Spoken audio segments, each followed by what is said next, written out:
이사야 14장 1절 2절 말씀 공독합니다.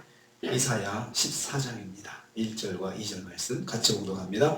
여호와께서 야곱을 긍휼히 여기시며 이스라엘을 다시 택하여 그들의 땅에 두시리니 나그네 된 자가 야곱 족속과 연합하여 그들에게 예속될 것이며 민족들이 그들을 데리고 그들의 본토에 돌아오리니 이스라엘 족속이 여호와의 땅에서 그들을 얻어 노비로 삼겠고 전에 자기를 섰던 자들을 사로잡고 자기를 압제하던 자들을 주관하리라. 아멘. 아멘.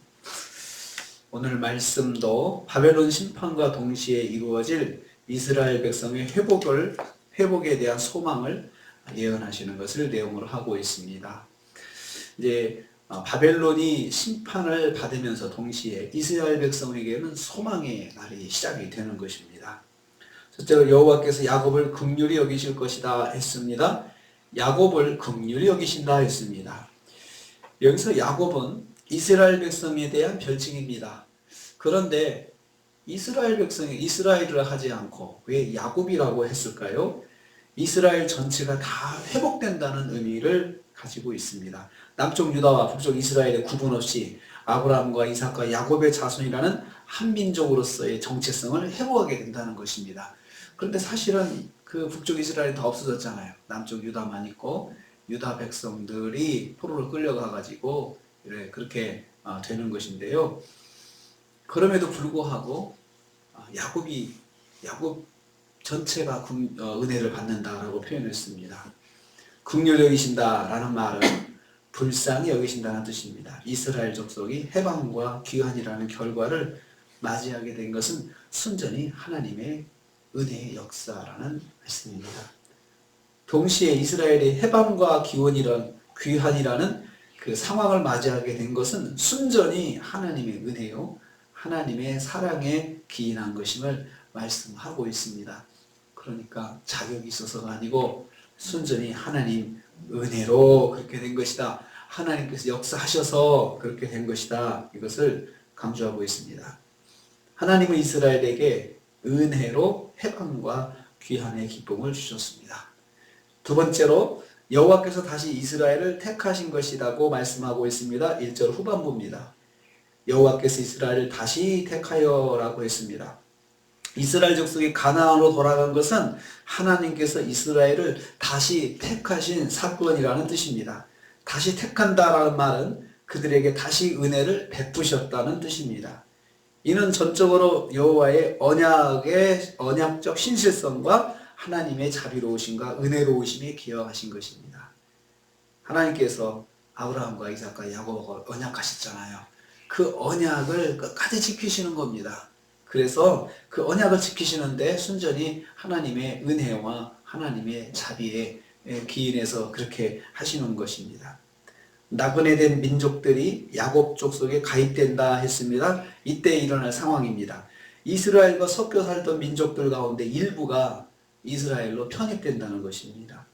그들과 연합한다 했습니다. 이스라엘을 통해서 하나님을 안 민족들이 이스라엘 민족에게 동참할 것을 말씀하고 있습니다. 이것은 포로 생활을 통해서 다시 가나안으로 돌아올 때 열방들을 주의 백성으로 삼으신다는 말씀입니다. 그러니까 이스라엘이 유대인들이 아니더라도 이스라엘 가운데 살면서 하나님을 알고 하나님을 믿은 이방인들도 다 주의 백성으로 하나님께서 삼아서 함께 돌아오게 하신다는 것입니다. 하나님은 은혜로 이스라엘을 다시 가나안으로 돌아오게 하셨고 그때 그 가운데 섞여 살던 열방들도 자기들이 원하면 하나님의 백성으로 같이 돌아오게 하신다는 것입니다. 그래서 2절 후반부부터 나옵니다. 이방 민족은 이스라엘의 영적인 기업이 될 것이다 라고 말씀합니다. 이스라엘 족속이 그들을 노비로 얻어 삼는다 했습니다. 여기서 얻어 삼는다라는 말, 히브리어 나할이라는 말은 기업으로 소유를 삼는다 그 뜻입니다. 기업으로 받는다라는 뜻입니다.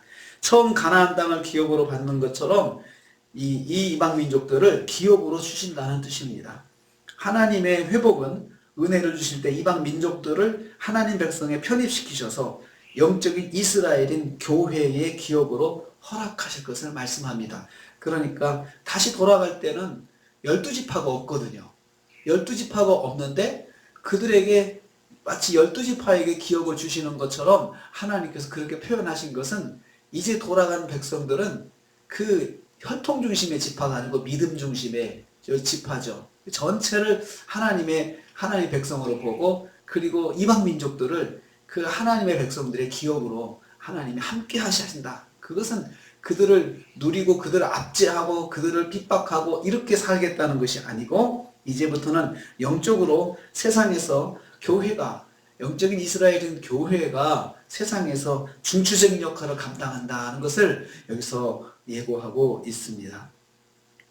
그래서 관계가 역전된다 했습니다. 전에 이스라엘을 사로잡던 자들, 압제하던 자들, 이런 자들도 다 이스라엘에 들어와서 이스라엘의 기업이 되고 함께 세상에서 중추적인 역할을 감당한다는 거죠. 마치 이스라엘 백성들이 가나안 땅에 들어가서 그것을 정복하고 그것을 변화시키고 하는 그런 사명을 받은 것처럼 이제 포로에서 돌아온 그 영적인 이스라엘들 다 함께한 사람들이 세상에서 이제 예수님 이후로는 교회가 되어서 교회로서 세상을 주관하는 그런 역할을 하게 될 것이라는 것을 예언하는 그런 말씀이 되겠습니다. 교회는 복음을 통해서 세상을 주관하는 것입니다.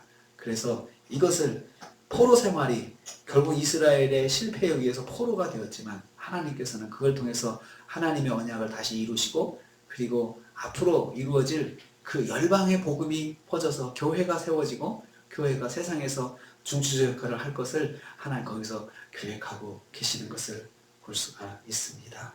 참 귀한 말씀이고 그리고 이 말씀들을 통해서 하나님의 깊은 그 계획과 오묘한 섭리 그리고 하나님의 은혜와 자비를 깨닫게 됩니다. 오늘 한 가지 적용할 것은 우리는 몰라도 하나님은 다 계획하십니다. 또 하나는 하나님은 우리에게 자비와 긍휼을 베푸시는 분이십니다.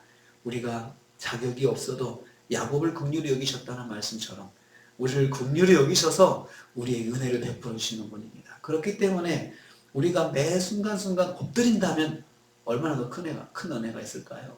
잘못해도 하나님은 하나님의 백성이라는 그것 때문에 하나님께서 택하셨다는 그것 때문에 한없이 은혜를 베풀어 주시려고 마음을 열고 계시는데 우리가 말씀대로 살고 또 말씀에 순종하려고 하면서 하나님께 엎드리면 얼마나 큰 은혜가 있겠습니까? 자비로우신 하나님, 은혜로우신 하나님, 우리 하나님이신 걸 기억하시고 오늘 하루도 자비로우신 하나님과 동행하시면서 승리하시는 저와 여러분 되시기를 주님의 이름으로 축복합니다. 주님 감사합니다.